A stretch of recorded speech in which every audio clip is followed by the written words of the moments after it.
अस्सलाम वालेकुम। मैं शरीफुन्निसा काज़ी आज फिर आपसे मुखातिब हूँ। अभी हमने बड़े जोश व खरोश के साथ और खुशियों के साथ ईद उल फित्र का त्यौहार मनाया। आप सबको मेरी तरफ़ से ईद की पुरखुलूस मुबारकबाद पेश करती हूँ। हमारे यहाँ ये एक रिवायत रही है कि रमज़ान के महीने से पहले शब बारात के मौके पर घरों की साफ़ सफाई की जाती है, रिनोवेशन, रंग रोगन वगैरह किया जाता है। इसी तरह से पूरे गुजरात में भी ये ट्रेंड रहा है कि दिवाली के मौके पर घरों की साफ़ सफाई की जाती है, रिनोवेशन किया जाता है, रंग रोगन किया जाता है। आज हम मिनिमलिस्ट लाइफस्टाइल के बारे में कुछ बात करेंगे।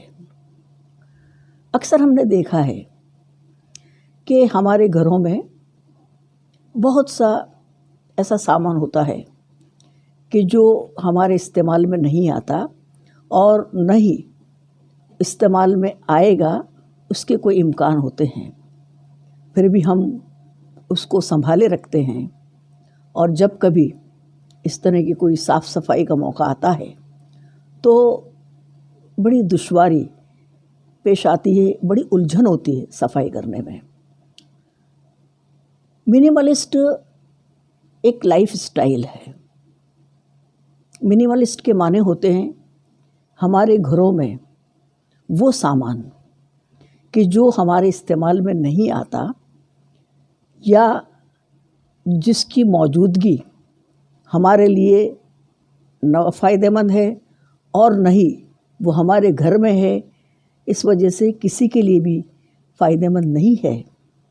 ऐसे सामान को घर से बाहर निकालना, अब अगर वो इस कंडीशन में है कि वो किसी के इस्तेमाल में आ सकता है तो फिर ज़रूरतमंद को दिया जाए या फिर कबाड़ी वाले को दे दिया जाए, ज़ाये कर दिया जाए, फेंक दिया जाए। ये जो लाइफस्टाइल है इसको मिनिमलिस्ट लाइफस्टाइल कहा जाता है। हमारा किचन हो, स्टोर रूम हो या हमारे कमरे जो ऐसे बहुत सारे फालतू सामान से भरे रहते हैं, और जब कभी हमको कोई काम की चीज़ की ज़रूरत पेश आती है तो ये फालतू सामान में वो हमारा काम का सामान कहीं गुम हो जाता है। हम कपड़ों की अलमारियों को देख लें, बहुत सारे ऐसे कपड़े, ढेर सारे ऐसे हमारे कपड़े कि हमें याद भी नहीं कि हमने आखिर में उनको कब पहने थे। ऐसे कपड़ों से हमारी अलमारियां भरी रहती हैं, और जब कभी हमको हमारी पसंद के कोई कपड़े पहनने होते हैं तो उस फालतू कपड़ों में हमारी पसंद के कपड़ों को तलाश करना बहुत मुश्किल लगता है। जूतों की बात करें, ढेर सारे जूते हम जमा कर लेते हैं, और जब हमको कहीं जाना होता है और ख़ास तौर पर जब हमको जल्दी होती है और फिर हमको जो जूते पहनने हैं वो जूते नहीं मिलते या एक जूता मिलता है, एक जूता नहीं मिलता, तो बड़ी अफरा तफरी मच जाती है, बड़ी उलझन पैदा होती है। इसी तरह से मेकअप का सामान है या जो इमिटेशन ज्वेलरी हैं जो हमारे इस्तेमाल में नहीं आती हैं, या फिर बच्चों के वो खिलौने कि जिनसे बच्चे खेलते नहीं हैं, टूट फूट गए हैं या जिनको वो पसंद नहीं करते, और जब वो उन खिलौनों को खेलने के लिए निकालते हैं पूरे कमरे में उनको फैला देते हैं, और जब समेटने का वक्त आता है तो मम्मी को बड़ी दुश्वारी पेश आती है, बड़ी झुंझलाहट होती है, और कभी कभी तो बेचारे मासूम बच्चे पिट भी जाते हैं।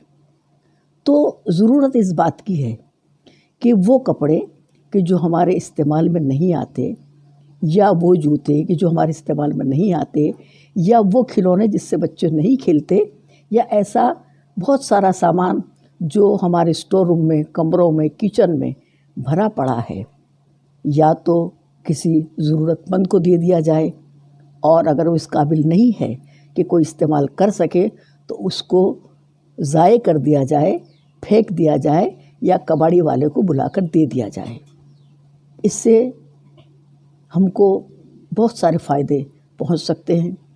एक तो ये कि जब हम साफ़ सफाई करेंगे तो हमारे लिए आसानी पैदा होगी, हमारा वक्त बचेगा, हमारे पैसे बचेंगे, हमारी एनर्जी बचेगी।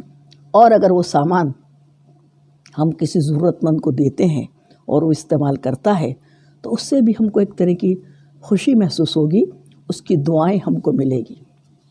इसी के साथ साथ एक बात मैं और कहना चाहूँगी कि अगर हमने ये जो फालतू का सामान कि जो हमारे इस्तेमाल में नहीं आता, उनको अपने घरों से तो हमने विदा कर दिया, लेकिन फिर हम वापस इसी तरह का सामान इकट्ठा करने लगें तो फिर उसका कोई हासिल नहीं, उसका कोई मतलब नहीं।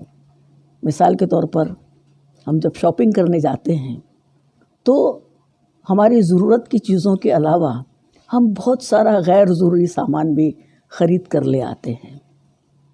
इस पर हमको कंट्रोल करना है।